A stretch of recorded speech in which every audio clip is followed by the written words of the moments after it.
Great. So thank you everyone for joining. As I said, this webinar is going to be recorded today, so it will be made available on the UK Human Functional Genomics Initiative website today. So just to introduce myself, my name's Star Young. I'm based at the University of Exeter. I'm the Senior Project Manager for the UK Human Functional Genomics Initiative. And today I'm just going to be giving a short webinar to introduce our round of funding that we launched at the beginning of April, just to give some more information. And at the end of this, there will be an opportunity for anyone to ask any questions. If you have any questions, feel free to put them in the chat also, and I will come to them at the end.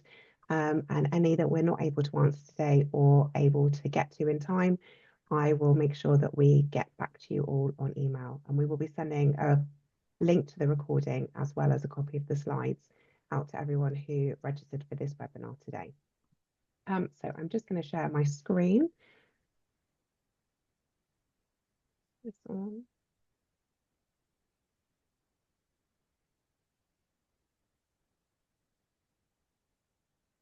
Okay, hopefully that is all okay for everybody. Can you all see my slides? I think you can. I'm going to assume if you can't, someone will shout and tell me now. Otherwise I'll crack on. Okay, so this is actually our second round of innovation and collaboration funding.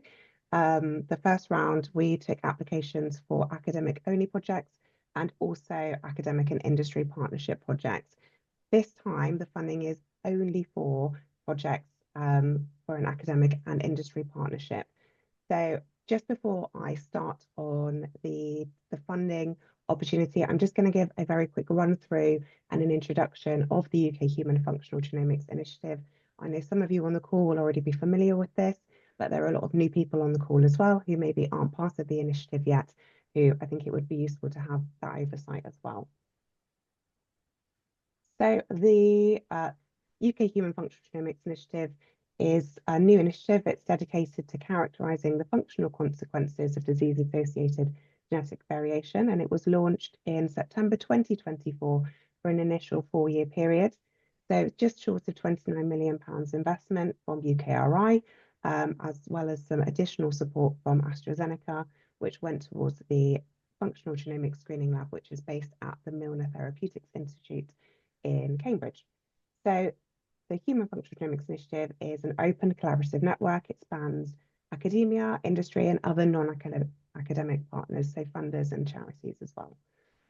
It aims to accelerate the translation of functional genomic research into tangible benefits for health and well-being, and we do have plans for expansion, so new clusters, disease areas, and training. Just an overview of the structure of the initiative. So we have the Coordination Hub and Data Coordination Centre, which is based at the University of Exeter, and that's led by Professor Jonathan Mill, who's the director of the initiative. And then we have 4 funded clusters, which are all funded by UKRI. So we have the Molecular Mechanisms Cluster, which is led by the University of Edinburgh and Professor Kenneth Bailey. So they use human tissue, genetics, and artificial intelligence to explain molecular mechanisms of a broad range of diseases. We have the Functional Genomics of Post-Translational Modified Proteins Cluster, which is led by Professor Matt Child, based at Imperial College London. So they define the biological consequence of genetic variances, which are associated with rare diseases, which alter amino acids and protein function. And we've got the musculoskeletal disease cluster, which is led by University of Oxford, so Professor Dominic Furness, which aims to use functional genomics to generate novel therapeutic targets, specifically looking at conditions such as rheumatoid arthritis, frozen shoulder, and carpal tunnel syndrome. And then finally, we've got the Human Brain Development Cluster, or the Neurodevelopmental Cluster, which is led by King's College London with Professor Oscar Marin and Professor Deepak Shrivastava. And they are looking at brain organoid models to explore genetic variants associated with neurodevelopmental disorders. So finally, as I mentioned before, we also have a functional genomics screening lab, which is based at the Milner Institute in Cambridge, and that uses complex human in vitro models for arrayed CRISPR screening and high content functional readouts to better understand model biology and enable target identification. So just a slide here which shows our current partners, and also there is a QR code which I will share again for you later on, which give some more information and a link to our website as well. So in terms of what the initiative will do, it will catalyse discoveries into the mechanistic underpinnings of health and disease, identify causal variants and modelling their impact in disease-relevant cell types across key stages of development. It will also characterise the mechanisms by which genetic variation impacts on phenotype. It will leverage technological advances in genomics, leverage advances in functional genomic screening, and the UK's world-leading genetically informative cohorts, and also juggle expertise and capacity in data science and AI. So moving on to the funding and the opportunities and why we're here today. So as I said, this is our second round of funding. It's quite similar if you applied in the previous round of funding. Quite simply, there have been a few changes to the guidance and the process. As I said, the biggest key difference with this funding round is that it is specifically for industry partnerships awards. So this funding will be awarded to academic institutions as it was before, but it's for the development of important links between business and academia to extend knowledge exchange with industry and promoting the translation of research. So it's expected that match funding, and that can be cash or in kind, will be provided by industry collaborators. So the project should build and strengthen collaborations between academia and industry through feasibility, pilots, or initial studies to provide preliminary experiments to explore ideas and generate initial data, which could support the development of competitive collaborative grant proposals for longer-term projects. So the awards, as before, the award value will be from £15,000 up to £100,000 with the expectation of equal or greater match. I do need to stress the importance that ideally we're actually looking for £15,000 to £50,000, but we will go up to £100,000 by exception. But if you are putting in an application for £100,000, it does need to be of scientifically very, very strong, but also have a really strong value for money and justification for that amount. The applicants are expected to adhere to the standard MRC industry collaboration framework, and there is a link to this in our guidance. And awardees will be expected to sign up to the UK Human Functional Genomics Data Sharing Standards and also to present work at the annual scientific meeting. So the conditions of funding. The grant can be used to support the following. So it can only be used to support direct project costs. So 100% of directly incurred and directly allocated project costs can be claimed, including staff time, travel and subsistence on the individual feasibility or pilot projects, as well as the cost of networking activities, including travel and subsistence. But it cannot be used to support duplication of other sources of funding that would be more appropriate for the activity to be funded. A key one, because we do have lots of questions on this, is that it cannot be used to support indirect or estates costs at your research organisation. So it can't be used to support any costs relating to IP protection, so including but not limited to registering, maintaining or supporting patents or property rights, and it cannot be used for any equipment purchases of a value of £10,000 or more. So it can't be used to support any undergraduate or postgraduate activities or training or core PhD training, including tuition or bench fees, and it can't be used for contributions to existing knowledge transfer partnerships. So the application process is quite similar to the previous round, but as I said, there have been a few tweaks. So the applications, as before, will be collected through a Microsoft Word form, which is hosted on the UK Human Functional Genomics website, and it must be emailed to fgxfunding@exeter.ac.uk. So you can include additional information in addition to the application form. So images related to the scientific proposal, a budget, letters of support and collaboration. However, all of the documents must be attached as one PDF document titled as follows. So surname, first name, and then your institution. So your application has to come through as one PDF document. The review process is before the UKRI principles of assessment and decision making will be used when reviewing and later deciding on the funding outcomes for each application.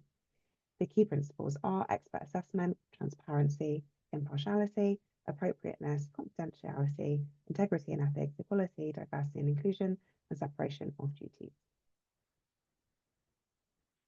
From there, The applications will be reviewed by the funding panel, and all applications will be informed of the panel's decision. So you can ask for any comments or feedback recorded as part of the review process, and the agenda and comments section of the review forms are retained under current MRC guidelines for documentation retention. Successful projects will be expected to complete a project agreement and to set a start date within 3 months of the award. And that template of the agreement will be on the website as well as before, so your individual institutions can review that beforehand so they know what's being expected, and hopefully that will speed up the process then from the award being, or from the funding being awarded to the project starting. So the project duration, there will generally be 1 year, so anything from 3 months up to a year. And during the project, successful applicants will be expected to provide a short update, and submission of this report will be required for funding each quarter. At the end of the project, a final project report is required, and as I said before, awardees will be asked to present an overview of the project at the next FGX Scientific Symposium or an executive group meeting. So just to go over the timelines again, so the grant call is already open. It opened on the 1st of April. We have given a much longer application period this time around, and this is specifically to allow academics to make those partnerships and develop those proposals with industry. So the deadline for applications is the 1st of November 2026. It's just before midnight, so if everyone is clear on that one. And then the panel will review applications, and they will meet in mid-December. The funding decisions will be announced in January, and the earliest project start date is expected to be the 1st of March 2027.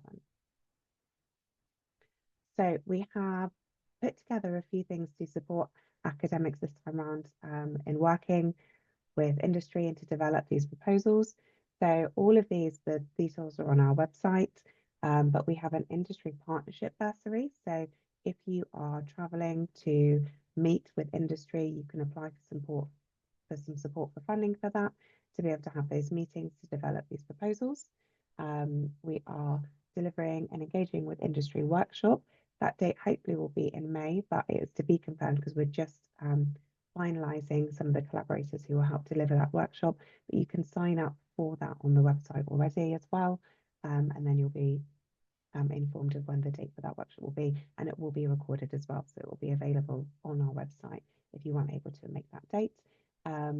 If you are an industry partner and you would like to have your details shared with everybody on our mailing list, then you can sign up for an expression of interest to do that, and we can take some generic information from you that will then be made available to different academics who can then approach you if there's something, if there's a potential for some crossover between their project idea and what you are offering. And finally, we have our scientific symposium. So that's our second symposium, which is being held at the University of Manchester, which is a great opportunity for you to attend as academics, not only to hear from some great speakers that we've got lined up, but there will be lots of industry representation there as well. So there's lots of opportunities to network with industry and develop those proposals and develop those relationships at that point as well. So just to give you our QR code again, just remind you of our key partners there. And from there, I'm just going to open it up. Hopefully I've not whizzed through that too quickly, but open up to any questions if anybody has any.